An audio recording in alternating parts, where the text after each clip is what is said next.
தேய்பிரைய பெத்தெடுத்த கண் போல காத்திருந்த கத்தி மொன சூழ்நிலையில் காப்பாத்த வழியும் இல்ல, காப்பாத்த வழியும் இல்ல. என்ன விட்டு போறியாய உயிர் துளிய உறவினமே, கண்ணதிர கலங்குறிய கதறித்தானிக்குறியே. ஓட்டுநர்களோட கவன சிதைவால ஏற்படுற சின்ன சின்ன குழந்தைகளோட மரணம் பெரும் சோகத்தை ஏற்படுத்தி இருக்கு. ராணிப்பேட்டை மாவட்டம் அரக்கோணம் விண்டர்பெட் பகுதியை சேர்ந்தவங்க பால்ராஜ் மற்றும் மோனிஷா. இவங்களுக்கு 2 மகன்கள் இருக்காங்க. ஒரு குழந்தைக்கு 7 வயசும் இன்னொரு குழந்தைக்கு 4 வயசும் ஆகுது. மோனிஷாவோட 2வது மகனான ஜோனத்ராஜோட அரக்கோணத்துல இருக்கிற ஒரு இடத்துக்கு இருசக்கர வாகனத்துல போயிட்டு இருந்திருக்காங்க. வீட்டுக்கு போற வழியில இருக்கிற ஒரு கடையில குழந்தைக்கு கூல்ட்ரிங்க்ஸ் வாங்கலான்னு வாகனத்தை நிறுத்திட்டு கடைக்கு இவங்க மட்டும் போயிருக்காங்க.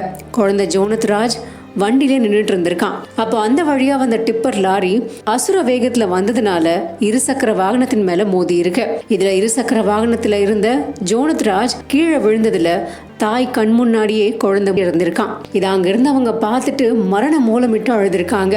தகவல் அறிஞ்சு அங்க வந்த குழந்தையோட தந்தையும் உறவினர்களும் ஒருத்தரை கட்டுப்பிடிச்சு அழற காட்சிகள் எல்லாரையுமே கண்கலங்க செஞ்சிருக்கு. இந்த விபத்து பத்தி தகவல் அறிஞ்ச அரக்கோணம் டவுன் இன்ஸ்பெக்டர் பாரதி அப்படிங்கிறவங்களும் சப் இன்ஸ்பெக்டர்கள் மற்றும் போலீசாரும் அங்க விரைந்து வந்திருக்காங்க. குழந்தையோட உறவினர்கள் கண்ணீர் விட்டு கதறதை பார்த்த பெண் இன்ஸ்பெக்டரான பாரதி விம்மி விம்மி அழுதுருக்காங்க. தன்னோட அழுகையை அவங்களால அடக்கவே முடியல. அவங்க மட்டும் இல்லாம கூட இருந்த போலீசாரும் அழுதிருக்காங்க. அதுக்கப்புறமா சிறுவனோட உடலை மீட்டு பிரேத பரிசோதனைக்காக அரக்கோணம் அரசு மருத்துவமனைக்கு அனுப்பி வச்சிருக்காங்க.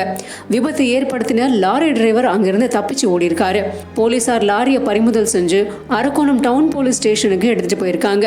குழந்தையோட மரணம் அவனது பெற்றோருக்கு மட்டும் இல்லாம போலீசார் அந்த தெருவை சேர்ந்த மக்களையும் கண்கலங்க செஞ்சிருக்கு. போலீசார் வழக்கு பதிவு செஞ்சு லாரி டிரைவரை தேடிட்டு வந்துகிட்டு இருக்காங்க.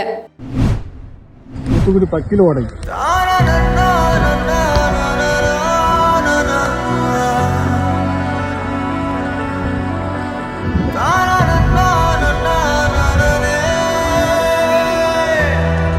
இங்க பிஎம்சி தூங்கி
பர்மா காலனி இங்கெல்லாம் கொஞ்சம் தண்ணி கம்மியாக இருக்கு.